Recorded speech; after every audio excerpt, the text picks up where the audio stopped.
Children. I worked at the Vancouver Public Library, and I shelved books 20, 30 years ago, and Joy Kagawa's book. And I remember going to Expo 86 and making sure that I saw Joy because she was Asian Canadian. It didn't matter, you know, if there was a feud between Chinese and Japanese or anything like that, but if we relate that we're all trying to share the same stories. And that's what Jim Wong Chu's trying to do now, to say, look, we need to share Filipino Chinese Canadian or Filipino Canadian stories. We need to share the Vietnamese Canadian stories because this is where it's coming from. These are where the next stories are. We all share things in common, and this is why we are the Asian Canadian Writers Workshop. We share South Asian stories, we're sharing Cambodian stories within our shared experience. I think this is really good. So, Cinda, thank you for sharing, and it's really touching for me because I'm now, I think, a 27-year cancer survivor, and that's a story in itself too. So all these stories that we create ourselves are very important to share. So Barb and Poping, let's see if we can get those in movies too. Okay, so please enjoy the next course. And then we're going to have something, a special treat for you.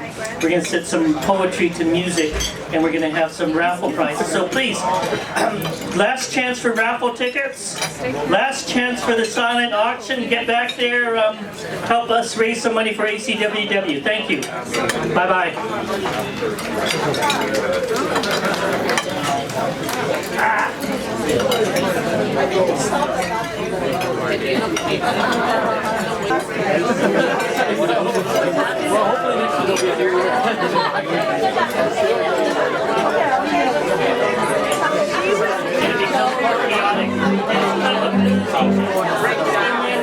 Get happy again.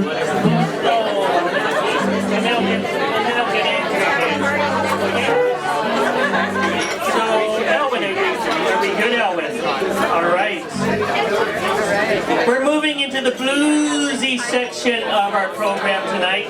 Every year, with the LITERASIAN House Band, with Chris and Sean Gunn here, I was inspired by Asian American writer Amy Tan. She plays keyboards in a band in San Francisco with Stephen King on guitar. So when we did the first Asian LITERASIAN Festival, what could we do that's different? What could we do that's special? How can we take Asian Canadian writing and poetry and transform it into something different? So tonight, I've taken a poem by Joy Kagawa, and we're going to set it to music.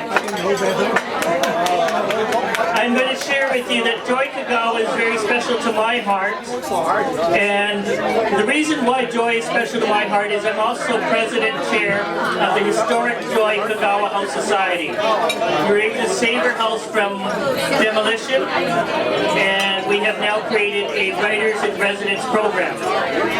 So now, if you can all sit down and put down your chopsticks, we're going to take Joyce Kagawa poetry and turn it into music, just like they have with Joy's book, Naomi's Road. They set it to opera. And so I see my friend Judy Hanazawa nodding in agreement. So Joy, unfortunately, has left right now. So I'll dedicate this to Judy. Okay, so if everybody can just sit down here right now, and we will set poetry to music. After David Wong sits down, and Judy, Maxwell Lamb sits down, Eric sits down, Temba's going to come up to the front, and Temba plays incredible conga drums. I'm sorry we didn't invite you to bring your conga drums. You can sit on my accordion case. So, if you live in Toronto in November, Joy Kagawa's poetry, the book Naomi's Road has been turned into opera. It's going to be presented in Toronto in November.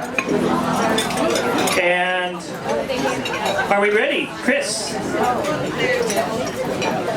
This is from her collection, A Garden of Anchor, Selected Poems.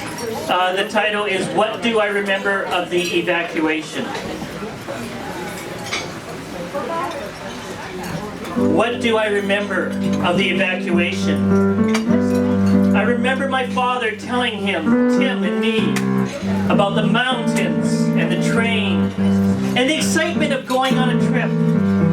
What do I remember of the evacuation? I remember my mother wrapping a blanket around me and pretending to fall asleep so she would be happy. Though I was so excited I couldn't sleep. I hear there were people herded into the Hastings Park like cattle. Families were made to move in 2 hours, abandoning everything, leaving pets and possessions at gunpoint. Oh, I remember families were broken up. Men were forced to work. I heard it whispered late at night. There was suffering, and I missed my dolls.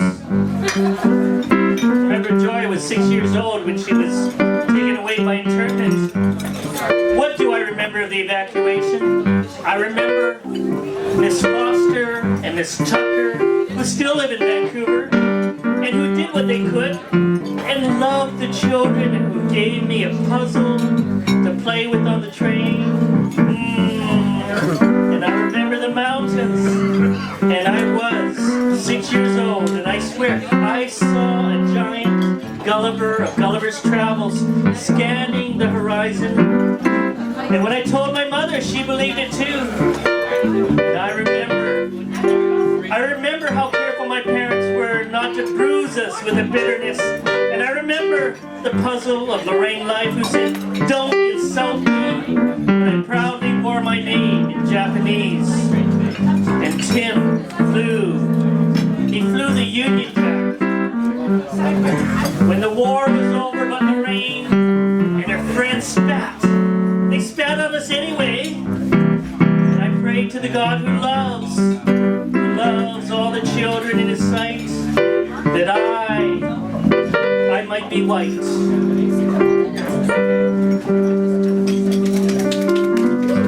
That's Joy Kagawa from the mid-70s period. So it's fun to take poetry and set it to music. Thank you, Chris Wong. Thank you, Sean Gunn. And as you know, as I told you, Joy's work has been set to opera. Amazing opera. If you ever get the chance, Naomi's Road. Denise Chong, your work, Concubine's Children, has been set to theater. I saw it in Nanaimo. Joy's work has been set to theater. Simon Johnson is in the back. He writes theater. And I remember seeing his work, Gold Mountain Visitor. Is that right, Simon? Yes. Yes. So, what happens to our writing? It isn't just poetry, it becomes song. It isn't just writing and memoir, it becomes theater. It becomes movies. And with that,